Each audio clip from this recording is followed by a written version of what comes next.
तीन बहुओं के रवैये से सासू माँ बहुत परेशान थी।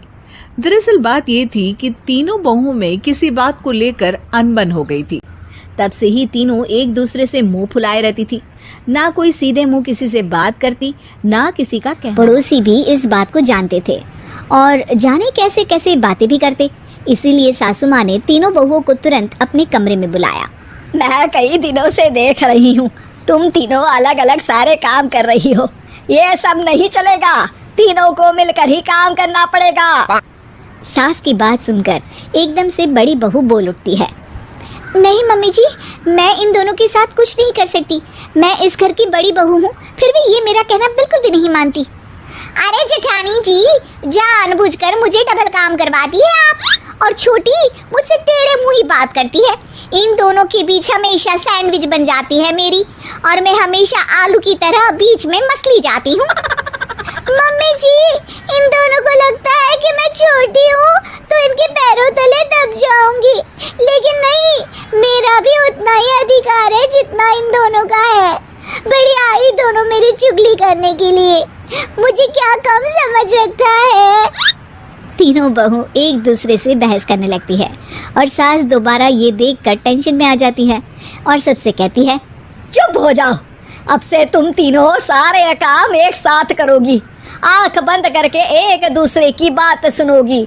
तुम तीनों इस बात को गांठ बांध लो, वरना अगली छुट्टियों में तुम्हारा अपना मायके जाना कैंसिल। सास की बातें सुनकर डर के मारे तीनों हामी भर देती हैं। जी मम्मी जी, मैं समझ गई।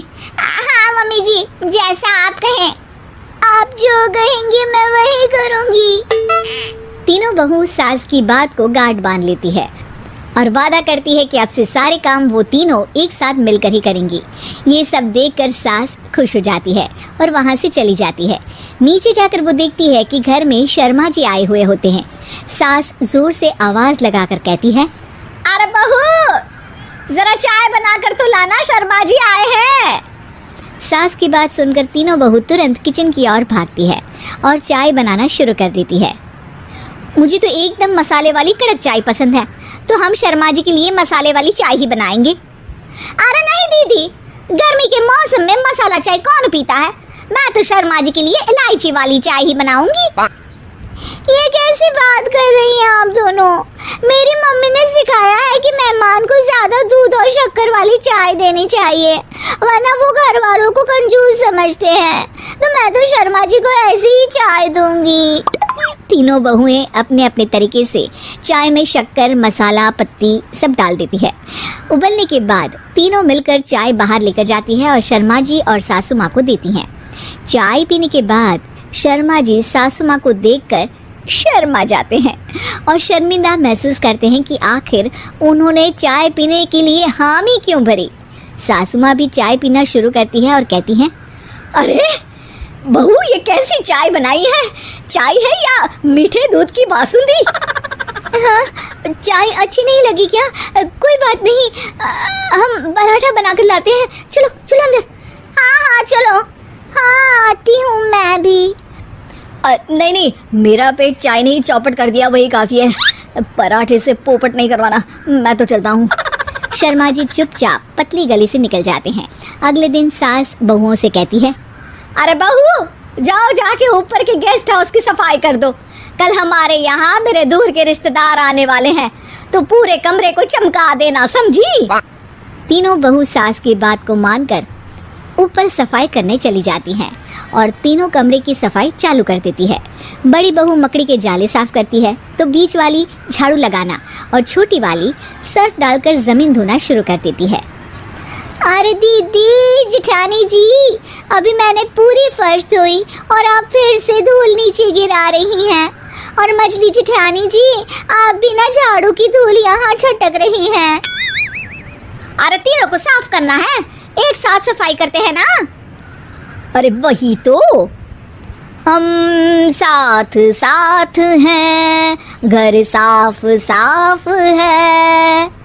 तीनों बहू ऐसे ही काम में उलझ जाती है और 2 घंटे तक एक ही कमरे की सफाई करती रहती है। बहुत देर से अपनी बहुओं को ना देखने के कारण सास ऊपर कमरे में उन्हें देखने जाती है, लेकिन कमरे में घुसते ही वो गीली फर्श पर फिसलने के कारण नीचे गिर जाती है। ओरी मोरी मैया, हड्डी मरोड़ के रख दी। आए मेरी तो कमर ही टूट गई रे। तीनों बहुएं सास को उठाती हैं और बिस्तर पर सुला देती है। अरे मेरे हाथ पैर दर्द कर रहे हैं, दबा दो आराम मिलेगा। हाँ जी माँ जी। अरे जी माँ जी। और तीनों बहुएं एक साथ सास के हाथ को दबाना शुरू कर देती है। माँ की तो चीख ही निकल जाती है और नतीजा ये होता है कि सास के बचे हुए शरीर में भी दर्द उठ जाता है। हाय राम, ये क्या कर दिया तुम तीनों ने। अरे मेरी तो किस्मत ही फूटी है कि तुम जैसी बहुएं मुझे मिली। हे भगवान, पूरे शरीर में दर्द बढ़ गया है। अब तो पता नहीं कि चल भी पाऊंगी या नहीं। माफ करो, मुझे गलती हो गई मुझसे कि तुम तीनों को एक साथ काम करने के लिए बोला। सोचा था तीनों मिलके अच्छे से काम करेगी, लेकिन बड़े बुजुर्ग सही कहते थे कि 3 तिगाड़ा काम बिगाड़ा। तुम लोगों ने ये बात ना आज साबित करके दिखा दी। तुम तीनों को तो समझाना यानी मानो भैंस के आगे बीन बजाना है। तुम्हें अकेले अकेले काम करना है ना, तो अब से तुम अकेले ही अपना अपना काम करो। तीनों बहुएं वहां से जाने लगती है। अरे कहाँ जा रही हो? आप ही ने तो कहा कि अपना अपना काम करो, तो मुझे मुल्तानी मिट्टी लगानी है। अरे मुझे भी तो नेल पॉलिश लगानी है। मुझे ना मेहंदी लगानी है। सास अपना सर पीट लेती है और कहती है, अरे मुझे भी लगाना है कुछ। क्या माँ जी? तुम्हारे घर वालों को फोन तुम्हारी हरकतें बताने